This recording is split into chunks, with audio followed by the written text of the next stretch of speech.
Sorry about that, guys. We got just cut off. Who knows what happened, but let's pick that conversation back up. Sue, sorry to cut you off like that in mid-sentence, but as you were saying, what were you saying? Well, what I was saying is that when I was an employee relations manager at a very large, traditionally managed aerospace company, that you can't help those who aren't interested. So for me, culture change begins with the senior leader and the senior leadership teams. And my belief is that the focus needs to be on those folks. I think it's hard to preach or talk to or try to persuade those who are set, who aren't open, who aren't trying to learn. So I think the way to change culture is to seek out those who are courageous, who are looking for it, who are always looking to be better, and work with them, and their results will speak for themselves. And hopefully results will be what gets the attention of others. Okay, that's fair enough. I mean, I think it's a hard question, culture change, because I think it's different in every organization, right? And the level of work that you've got to do to change the culture is different probably in every organization. What you briefly talked about the 95 to 5% rule that you have that you talk about in the book. I had a question from the audience that I wanted to get to on this, and Kristen Mullion asked, "Why catch bad apples? Shouldn't there be better training not to hire bad apples in the first place? There are any psychological tests now to evaluate personalities as well as detailed employment history upon interviewing." What do you guys? What's your take on that?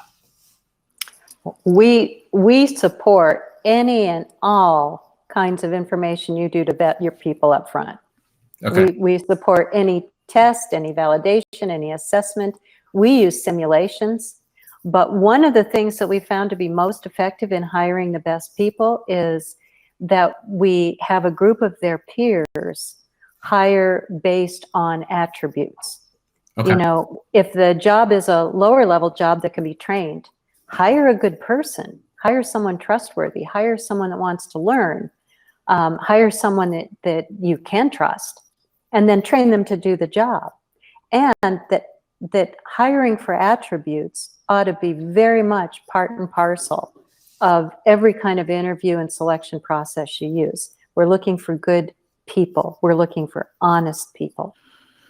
Yeah, and we want to be clear too that a 5%er isn't somebody that's just not performing up to a level that you think maybe they could or should be performing, or maybe somebody that's having a bad day.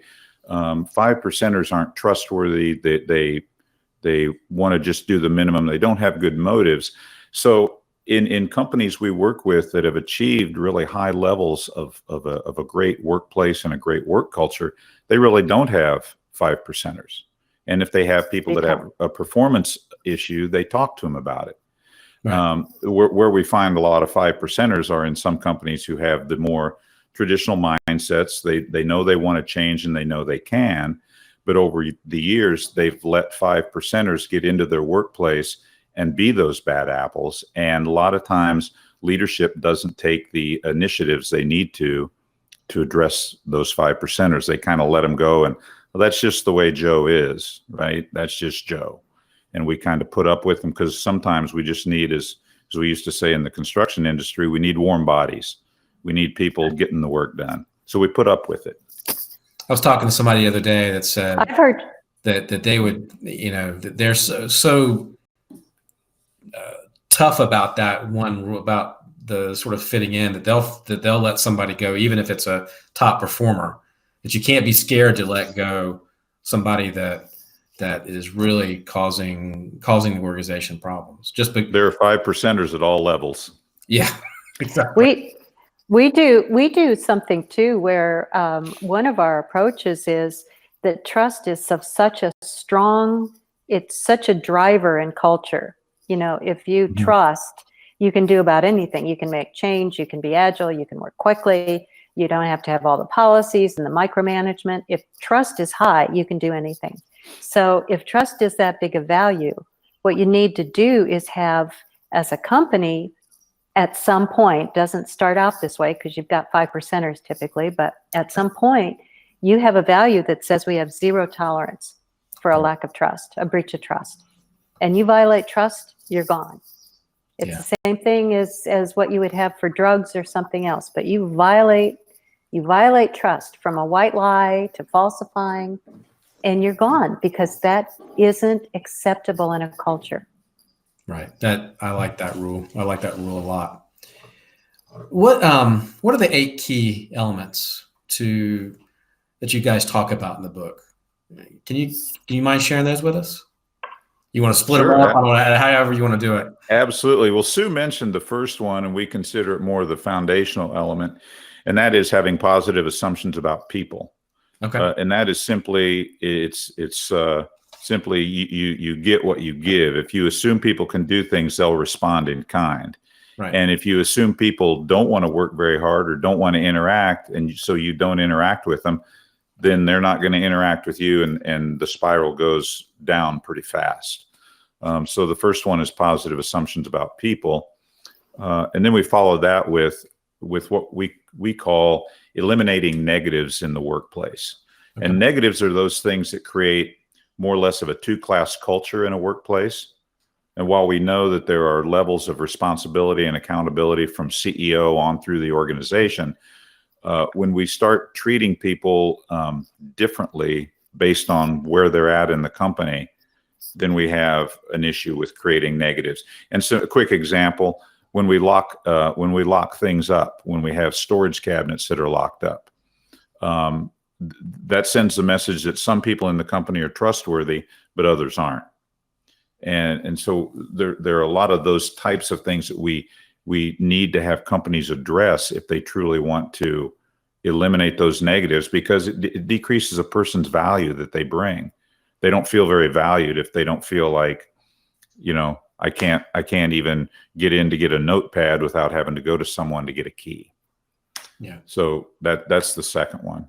That's sort of the definition of the negative, is not something somebody doesn't like, but instead is anything that minimizes versus maximizes a person's feeling of value to the organization. And there's tons of that stuff that we all take for granted.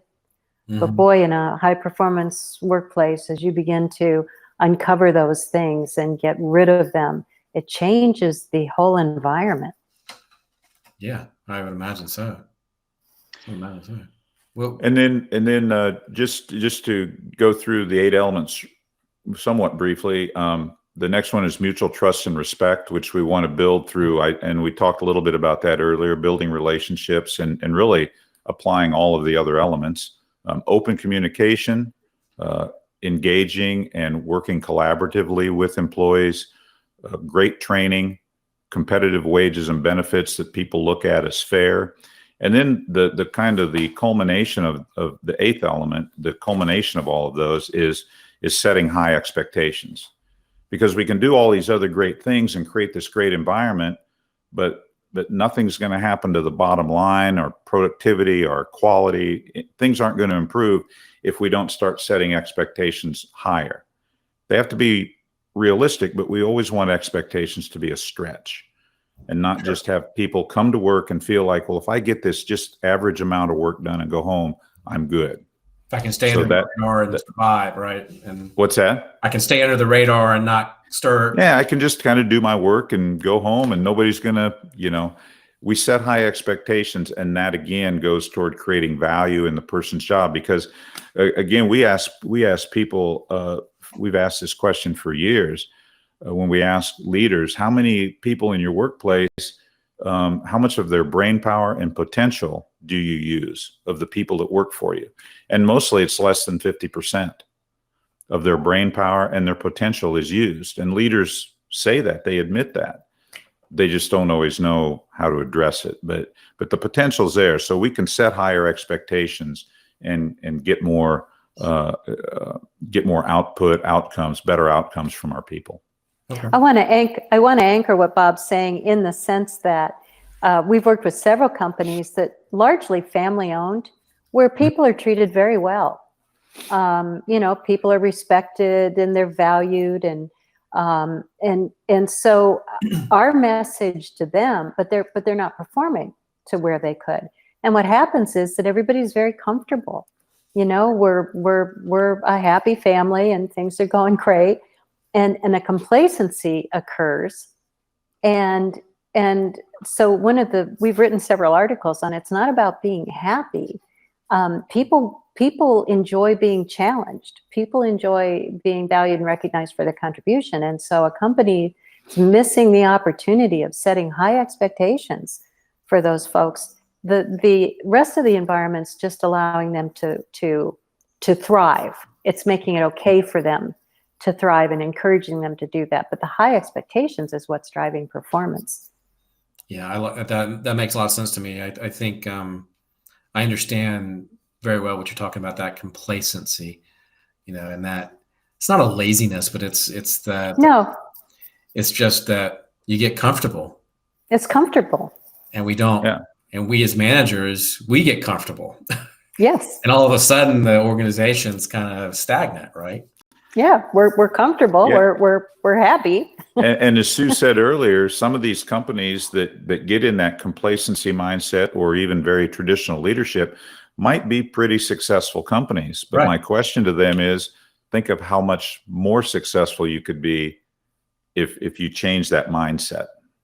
So where do you start to put this system in place? How do you get started with that? What's the process for that? First process is, I think, back to the person that asked the question. It's absolutely having very, very high standards Mm-hmm. for the personal attributes of anyone you're bringing into your company. That you are only hiring honest, reliable, trustworthy people. I think it starts with that, because until you do that, you're still dealing with the 5%ers. The second thing is, virtually all companies we work with have a number of the 5%ers. And again, by that, I'm not talking about people who aren't performing, but I'm talking about people who don't have the company's best interest at heart. Right. I mean, they are there to do as little as possible. They're not a team player. And those people, we have a process that we teach them that helps them be removed quickly and legally. So you hire in the best people, the people you trust. You get rid of the people you don't trust as quickly and efficiently as you can. Right. And then you start setting expectations for behavior as well as expectations for performance. And it's just a little thing, Rhett, but something that's really helped and resonated with a lot of companies is most companies have job descriptions, and almost everybody on that job description, at the very bottom, it says all other duties as assigned. Yes. And that's a pretty low expectation. So one of the things we do is when we're talking to managers, we say, well, how many people do you have that are just meeting the bare minimum? And everybody has them. And we say, well, raise the minimum. And one of the very simple tactical ways you can raise the minimum is simply by changing that job profile to say that everyone is expected to be proactive in helping the company meet its goals and objectives, or helping their team meet their goals and objectives, but they need to be proactive. And once you set that, then the person that sort of finishes their job and sits back and isn't doing anything, they're not meeting the minimum anymore, which the purpose for that is to coach, reset the expectation, ask what's getting in the way, and really encourage people to rise to the higher level. And 90-some% of people do. They just need that higher bar. Can you really throw out the employee manual and manage from expectations as opposed to rules, or this is what you don't do? It depends on what all's in the manual. No, we believe that companies operating at a high level in terms of culture can operate under one rule of what we call one standard of conduct. And that is, all employees are expected to act in the best interest of the company and their fellow employees. And if everything everybody does is put through that filter, that's really what what traditional leadership is trying to cover in all those policies. They're really wanting to keep people doing the right things, but the policies are doing it more or less by threatening them. Does it live up to legal scrutiny? Pardon? Yes, that lives up to legal scrutiny. It had a little bit of a blip in the previous administration in the sense that as the unions were looking for, more power and so on, and that I had an attorney tell me that there was that particular practice or policy was no longer acceptable. And of course, when he told me that, I sort of said, well, so what? that's still the rule we're going to use. And when you've got an environment where people trust and they're loyal to the company, you don't have those issues anyway. Yeah, not you don't normally have those. And now it's not an issue. It's perfectly legal. In fact, most of my work in employee relations has been done in California. And you can say whatever jokes you can about California being a different country and so on, and certainly legally they've got some higher hurdles. Right. But we've used this process, this one standard of conduct, and more of an adult-to-adult problem-solving approach versus a progressive disciplinary policy. We have used that extremely effectively in California and been legally supported. Bob, I didn't mean to interrupt you because I want you to continue with that, with the standard of conduct, because I love that. I love the way I love the way that sound. I mean, I like that idea a lot. Yeah, and companies are, if a company is comfortable having, it depends on what you mean by policies. Everybody's got vacation policies or whatever. But for the most part, you shouldn't have to put it in a manual to tell somebody you can't take a box of copy paper home with you, or you should show up to work on time. Those are just expectations. If you're showing up for work late, is that in the best interest of the company or your fellow employees? No, it's not, because other people are having to pick up your work. So almost everything you would see in a policy manual would be covered in, as far as the rules and regulations, would be covered under that one standard of conduct. Let me ask you a question. This is sort of go ahead, Sue. We urge people that are looking for a job, because now employees have the opportunity to be more selective. We urge them to ask for a copy of the policy manual or the handbook and look at it, because that's going to give you an idea of the culture within that company. And one of the things that makes us a little crazy is that most companies will give people a handbook and tell them they have to sign it, that they've read it. And it's a very, very common practice. And you ask anybody that's doing that works for the company, and they know people haven't read it. Yeah. But they're making them sign it. Yeah. And the sole reason for doing that is that if somehow somebody violates some policy or practice and says, I didn't know that, we can say, oh yeah, you did. You signed this here. So you create this